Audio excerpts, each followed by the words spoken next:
Good morning, everybody. It is a new day and Richie and I are headed home. I didn't video this morning because it was very quick. I slept in a little bit. I had to catch a shuttle at 6:30 from the hotel, and I literally got there just in time. They said be there about 10 minutes early, and I was there about 5 minutes early. The shuttle literally pulled up and we left. I checked in. I didn't video the check-in process. It was a little confusing. I'm flying with American Airlines, but because I have the dog, I was trying to check in and I couldn't do it at their kiosk, and I couldn't do it. Lady came to help me and said because I have a pest, I had to go to special services. So I had to go to a different desk, but the check-in process was very, very simple.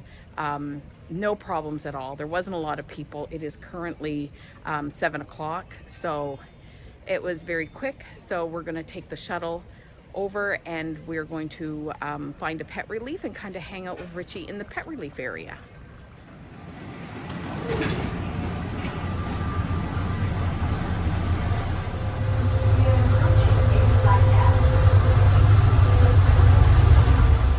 Okay, so I just went through security and that was a bit of a kerfuffle. I'm outside right now. I have to say, Tampa has the best pet areas. If it's noisy, it's because their pet area is outside. So they have this caged in area where you can take your dogs. It's attached to the building, and your dogs can have a pee area here. Now, this is one of the smaller ones I've been in. I've been in other ones that have been bigger, but because we are flying out of F terminal, this is the one where we come to, and it's fine. I mean, I only have a little dog, so it doesn't matter.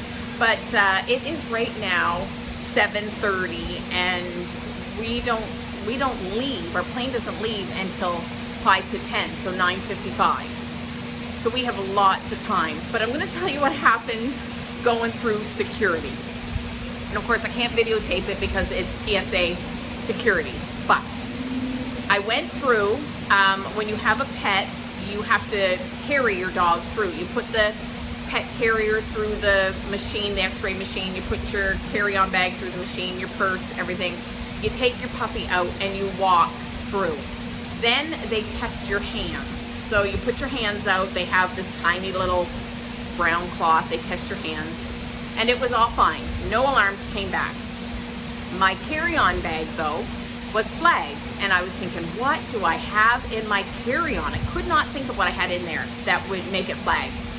Well, I had my water bottle in there and it still had water in it, so that's what flagged it. So, I mean, the TSA agent was excellent. I don't have any complaints. So he walked me out.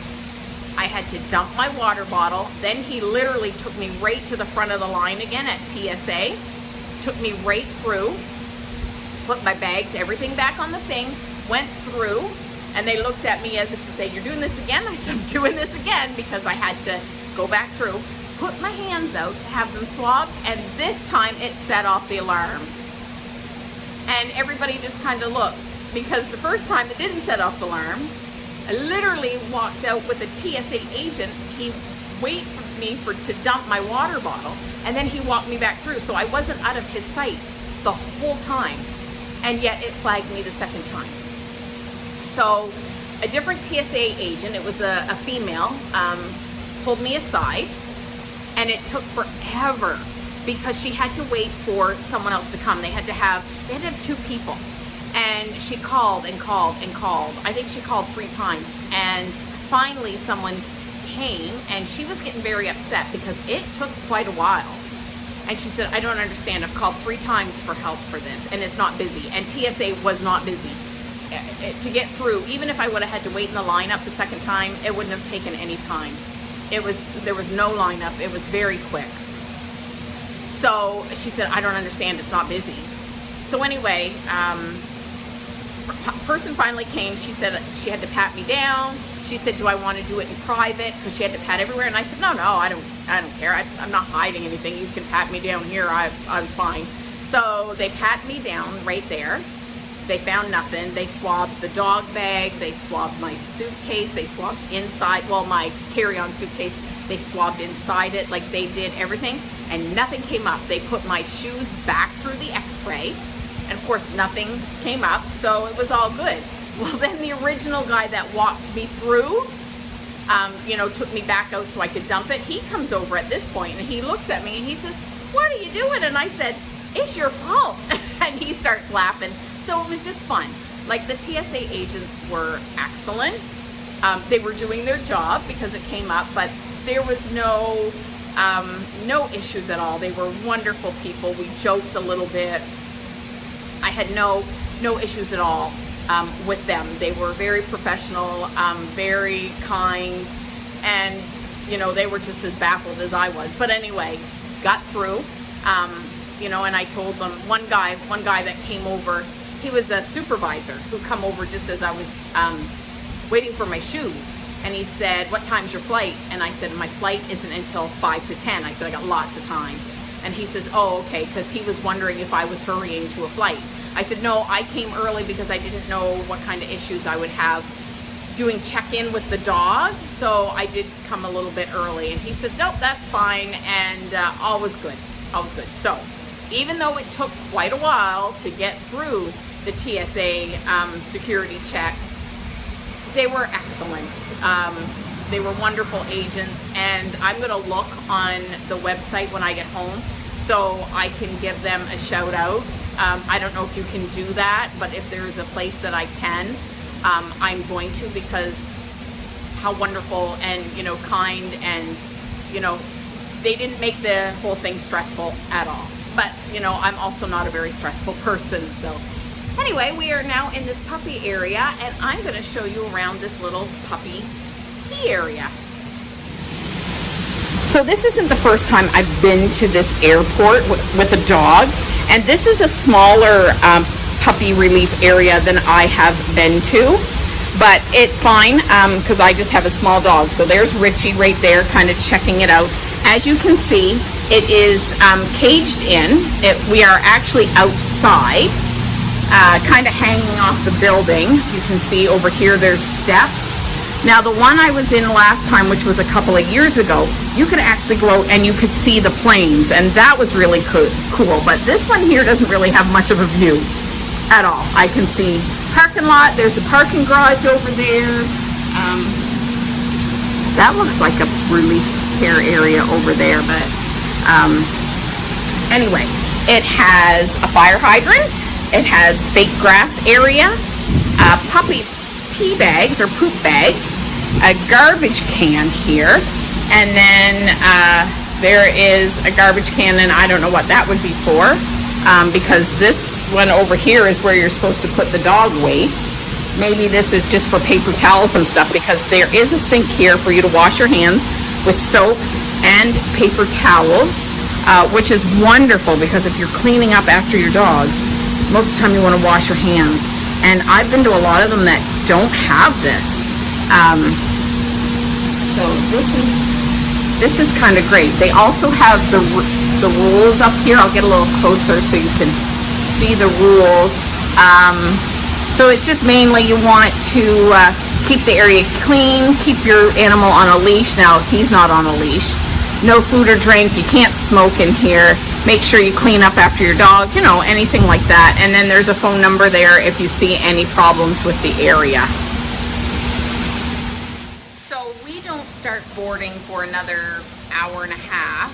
So we'll probably spend a lot of the time here just so that I can make sure he pees or he does whatever. He did eat a little bit this morning.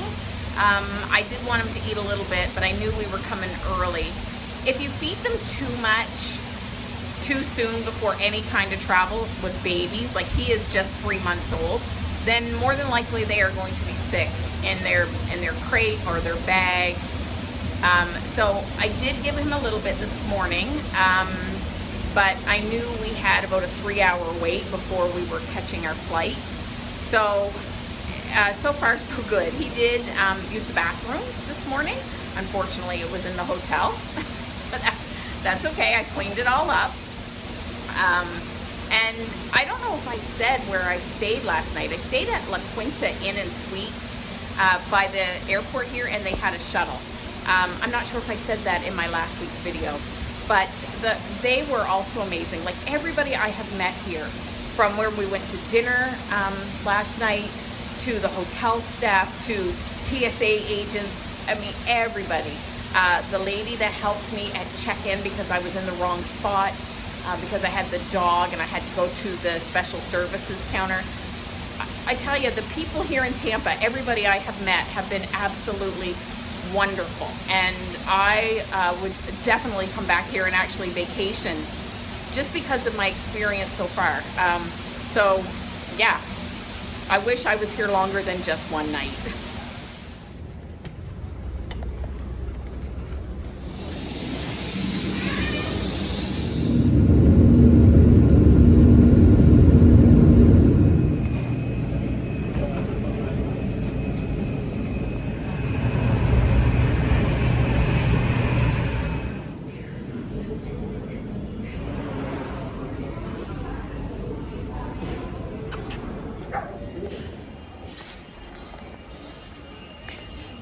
Made it to Bangor, gonna go get our luggage, and I'll just give you up to date when I get in the car. Hey everybody, it has been a couple of days since I've been home. I didn't videotape anything after me getting to the Bangor airport because we had something happen in our family that has made my last couple of days absolutely crazy. So let me just give you a peek of what has happened in my house. And here is what happened in my house. On Thursday, Savannah gave birth to 5 babies, and she's not due until Tuesday. So my calculations were either way off, or she decided that she was going to have these babies. So now it's time for story time. So I was originally planning on staying in Pleasant Lake on Thursday night, as I told you. I was going to take you on the artist trail, do a few things. I actually got there. I was quite hungry, so I ordered from their canteen. I went down to my sister. My sister had a bunch of her clients there. She deals with special needs adults, and they were playing games, and I hung out with them for a little bit. Then they were going up to the campfire to make s'mores. So at this point, I had kind of was thinking, I'm going to go home. I'd rather go home than stay another night. So I went up to the campfire with them. I ate a s'more. Then I went back to the trailer, packed my stuff into the car, and said, yeah, I'm going to head home. So I came home, and it was quite late, actually. It was between 8:30 and 9 when I finally got home. Nobody was here, but when I pulled into the driveway, my son had his motorcycle, and he pulled in right behind me. So, excuse me. So anyway, we got up to the house, and I went to let my Yorkies out of their run. Tony had put them in their run before he left for work. Then he came in the house because he said he had left Savannah in the house because he thought she would eat. So I went over to let the Yorkies out. He comes running to the door and he says, Mom, Savannah had a puppy. And I just went, what? So I said, go let the short hairs out of their run, and our new puppy Rickey is in the back seat of my car in his crate, so please go get him. So he did that. I come in the house and I can see in the corner of the pen 3 babies, and I was like, oh my goodness, you're way too early to be doing this.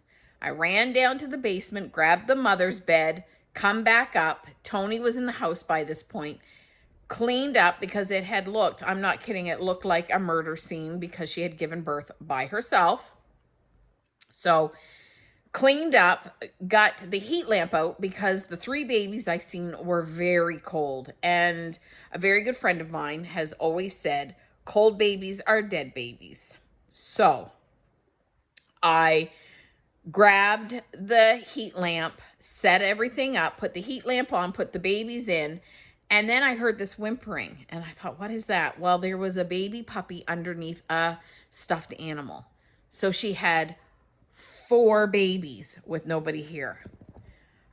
Tony had told me at this point that he was going to actually put her outside, but changed his mind because he thought she didn't eat her supper, and if I put her in there with her supper, then maybe she'll eat. Well, thankfully, he didn't put her outside, because if he did, those puppies would no longer be with us.